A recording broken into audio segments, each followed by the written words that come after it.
गुलाम मोहम्मद जी, सवाल मेरा आपसे ये कि बीजेपी वाले कहते हैं कि हमने तो सड़कों का जाल बिछा दिया है, कनेक्टिविटी लगातार बढ़ गई है, बहुत विकास हो रहा है मेरठ का, पूरे शहर का। ये हिंदू मुस्लिम कौन करता है चुनाव आते आते, और ये मुद्दा विकास से भटक कर हिंदू मुस्लिम में कैसे पहुंच जाता है? देखिए, विकास का जहां तक सवाल है, इस देश के 70% रोजगार किसानों से आता, किसानी से आता है। क्या हाल बनाया किसानों का? कौन से कानून आ रहे थे? 800 से ज्यादा किसानों की शहादत हुई और इनके कान पर जूं नहीं रहेंगी। एक आंसू भी इनकी आंख से नहीं निकला। क्या वो इस धरती मां के बेटे नहीं थे? और उनको बर्बाद करने के प्रोग्राम नहीं बन रहा था वो। और अभी भी आप लेटेस्ट देख लीजिए, हरियाणा में एमएसपी मांग रहे थे, लाठीचार्ज हुआ, कितने लोग जख्मी हुए। ये इस देश के किसान के साथ हो रहा है। तो विकास किसका हो गया भाई? इसके अलावा आप महिला हैं, महिलाएं इस देश में कहां से आई, किस तरह से अपने कष्टों को झेलती हुई और आज विकास के लिए, उन्नति के लिए अग्रसर है, किसी तरह से कोशिश कर रही है। क्या हो रहा हमारी बेटियों के साथ? है शर्म? एक बाहुबली नए नए बयान दे रहा, तरह तरह के बयान दे रहा, कहीं मंत्रा बता रहा, कहीं कुछ बता रहा, और उसके खिलाफ कोई कार्रवाई नहीं हो पा रही। उसके लिए एजिटेशन चल रहे हैं, सब लोग कोशिश कर रहे हैं, लेकिन अभी तक कोई गिरफ्तारी नहीं है। यह है इस देश की तरक्की। कौन भेजेगा अपनी बच्चियों को? किस खेल में भेजेगा?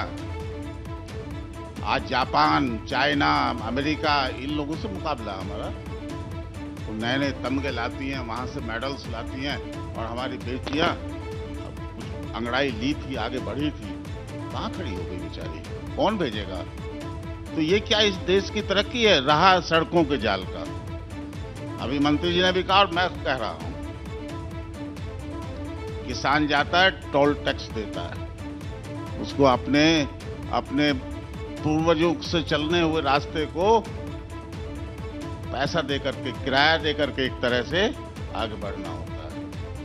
आप ये समझिए, एक कल्याणकारी राज्य अगर स्थापित करना है तो इन गरीब लोगों को, इन किसानों को, इन मजदूरों को राहत देनी पड़ेगी, इनके कल्याण की बात करनी पड़ेगी, तब हम कह सकते हैं कि हाँ, कुछ तरक्की, कुछ उन्नति हुई है।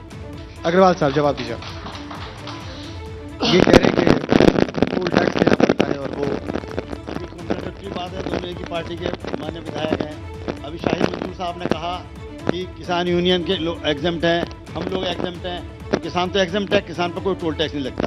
किसान की ट्रॉली अलग वाले रास्ते से निकलती है हर टोल प्लाजा पे। दूसरी बात बतला देंगे कि ट्रॉली कहां। दूसरी बात आपने कही, टोल प्लाजा की बात कही, आप क्लेम करते हैं कि आगरा लखनऊ एक्सप्रेस वे आपने बनाया, तो आपने क्या उस पर टोल नहीं लगाया था? नहीं, टोल लगाया था आपने उस पर? बिल्कुल नहीं लगाया, बाद में लगाया। अरे मैं तो पूर्व विधायक था, मैं टोल लेके निकला हूँ। मैं पूर्व विधायक था, टोल लेके निकला हूँ कई बार। दिल्ली आगरे की बात है, वो जिन्होंने बनाया था उन्होंने टोल लगाया, जहाँ हमने बनाने की बात दिल्ली आगरा की तो प्राइवेट है। मैंने कहा, जो मैंने आपको कहा आगरा लखनऊ, हमने समाजवादी पार्टी में उसमें नहीं लगा, समाजवादी पार्टी में लगा, अब लगा है। एक उदाहरण और है माननीय विधायक जी। दूसरी बात, अब एक बार अग्रवाल साहब को बात पूरी कर लेते, फिर मैं आ रहा हूँ। हाँ जी। अभी आपने कहा, आपने पिछली संख्या अपनी घटा ली सभासदों की जीत की, 4 संख्या बता दी आपने 14 की, और अब कह रहे 13 हमारे जीते हैं। अब ये तथ्यों को तोड़ना मरोड़ना विपक्ष का अच्छा अंदाज है। और मैं कहता हूँ, जितना बचा है तो अच्छा है, हमें सम्मान करना चाहिए, और जितना ये कर रहे हैं उतना को हमें सहन भी करना चाहिए। इतना तो विपक्ष होना ही चाहिए, हमें कोई आपत्ति नहीं। ये बड़ी रोचक बात है, आपने कहा इतना विपक्ष होना ही चाहिए, और ये लोकतंत्र के लिए जरूरी है। विपक्ष का रहना, आलोचना करना, नीतियों की समीक्षा करना। आप पे आरोप ये भी है कि आप ऐसे ही बिल पास कर देते हैं बगैर डिबेट। और ज्यादा ब्रजभूषण सिंह की बात कर रहे हैं, तो जांच चल रही है, सीबीआई जांच हो गई, 55 घंटे उनसे पूछताछ हुई है। इंक्वायरी में जो कुछ निकलेगा, तो जो पॉक्सो नहीं, जो भी एक्ट लगना होगा, इंक्वायरी में जो दोषी पाया जाएगा तो निश्चित रूप से उसको सजा होगी। पॉक्सो में एफआईआर है माननीय विधायक जी। हाँ तो होगी, तो जांच हो जाएगी। जांच आम आदमी अगले दिन गिरफ्तार। अच्छा अग्रवाल साहब, मैं एफआईआर किसने की? हमारे पास अनंत समय नहीं है ना, अनंत समय नहीं है अग्रवाल साहब।